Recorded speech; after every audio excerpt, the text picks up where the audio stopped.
A'udzu billahi minasyaitonir rajim. Bismillahirrahmanirrahim. Assalamualaikum warahmatullahi wabarakatuh.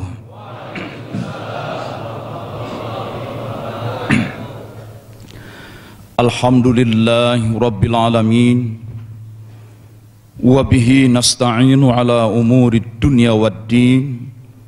Ashhadu an la ilaha illallah wahdahu la syarika lah wa ashhadu anna Muhammadan abduhu wa rasuluhu la nabiyya ba'da. Allahumma salli wa sallim wa barik alaihi. Allahumma aftah lana bi futuhil arifin. Rabbana aftah bainana wa baina qaumina bil haqqi wa anta khairul fatihin. Walhamdulillahi rabbil alamin. Wa ila hadatin nabil mustafa Muhammadin sallallahu alaihi wasallam wa masyayikhina fi tariqah. Al-Fatihah. A'udzu billahi minasyaitonir rajim. Bismillahirrahmanirrahim.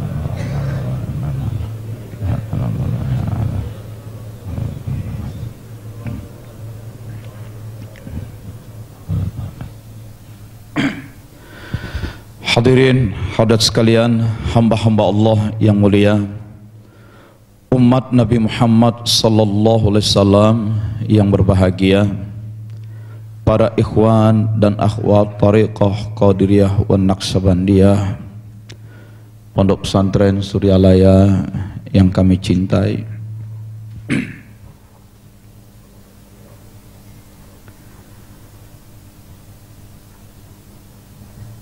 Kita selenggarakan atau kita hadirkan diri kita pada kegiatan manakib kali ini sebagai suatu riadoh kita, latihan kita, latihan yang diatur dalam Thariqah Qadiriyah wa Naqsabandiyah. Kita tahu dalam thariqah kita ini ada zikir harian, ada zikir khataman, dan ada manakiban. Saya masih ingat, dan ini saya ceritakan kali kesekian, satu saat Abah Hanom duduk di depan rumah beliau di kursi dan saya di lantai berlutut. Saya tanya, Abah, apa inti dari tarekat kita yang tidak boleh tidak harus kita lakukan? Abah Hanom setelah tertunduk sesaat mengatakan, intinya adalah zikir jahar dan zikir khafi. Jadi mengikuti thariqah itu, zikir jahar dan zikir khafi itu jangan putus. Adapun zikir jaharnya sama-sama sudah kita ketahui. Zikir nafi isbat. Dinafikan.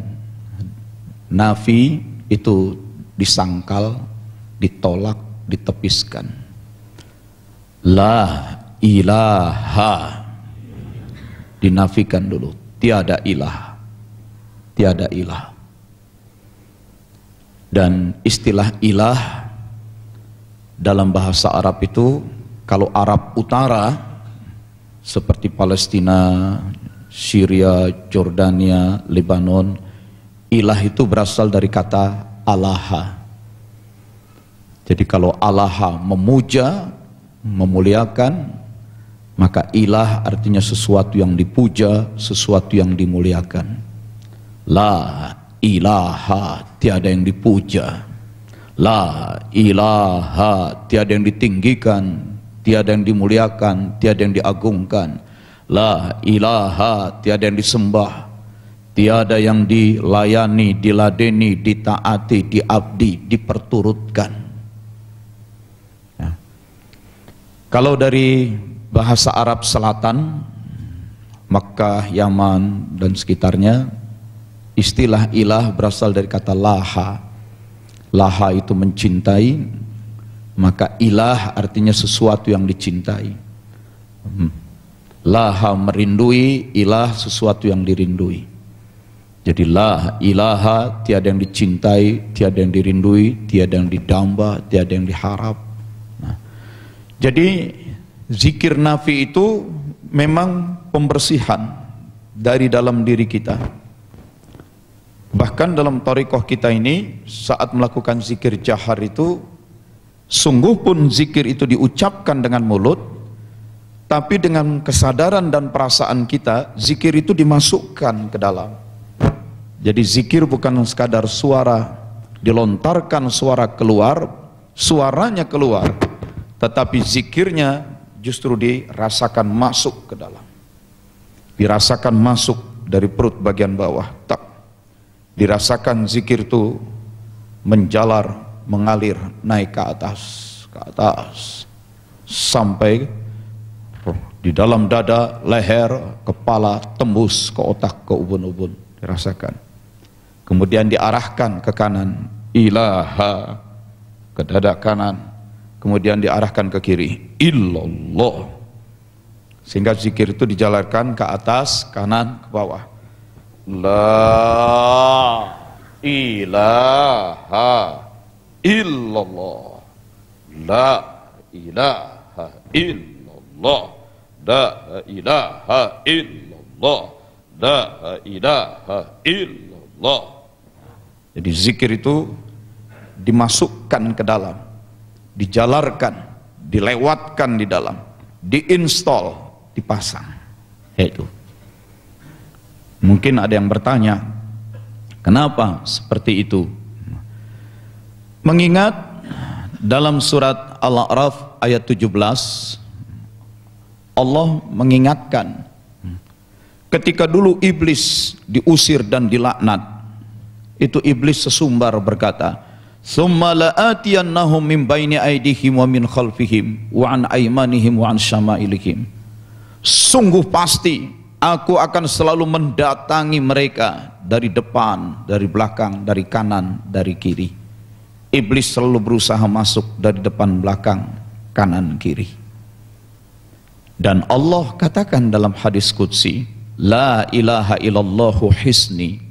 La ilaha illallah adalah bentengku. Siapa yang mengucapkan la ilaha illallah, maka dia seperti memasang benteng. Nah, dari situlah la ilaha illallah diinstal dari bawah. Dengan zikir itu dilalukan, dilewatkan di dalam diri kita dari bawah ke atas. Saat itu semua setan iblis yang masuk dari depan, dari belakang itu didorong keluar, didorong keluar. Sambil didorong keluar, sambil dipasang benteng di dalam diri kita. Ke kanan, ilaha, dorong ke kanan. Iblis yang masuk dari kanan atau coba masuk didorong ke kanan. Dan ke kiri, illallah, arahkan ke kiri. Yang dari kiri, dorong, pasang benteng. Itu. Kenapa digunakan la ilaha illallah seperti itu? Karena memang likulli syai'in saqalah. Segala sesuatu ada pembersihnya. Wa saqalatul qulubi zikrullah, dan pembersih kolbu adalah zikrullah. Wa abdalul zikri, dan sebaik-baik zikir adalah la ilaha illallah. Pembersih ruh, pembersih kolbu, zikir. Zikir yang paling afdal la ilaha illallah. Setan coba masuk dari depan, belakang, kanan, kiri, maka la ilaha illallah arahkan saja ke atas, kanan, kiri. Dengan cara itu dibersihkan dan dipasangi benteng. La ilaha illallah, la ilaha illallah, la ilaha illallah, la ilaha illallah. Karena itu dalam thariqah kita, zikir itu bukan diteriakkan keras keluar. Zikir itu dikuatkan, terhunjam masuk ke dalam. Itu. Kalau zikir teriak keluar, keras keluar, ya seperti orang teriak-teriak, ya. La ilaha illallah. Jadi ngotot dan keluar. Tidak perlu. Zikir bukan begitu.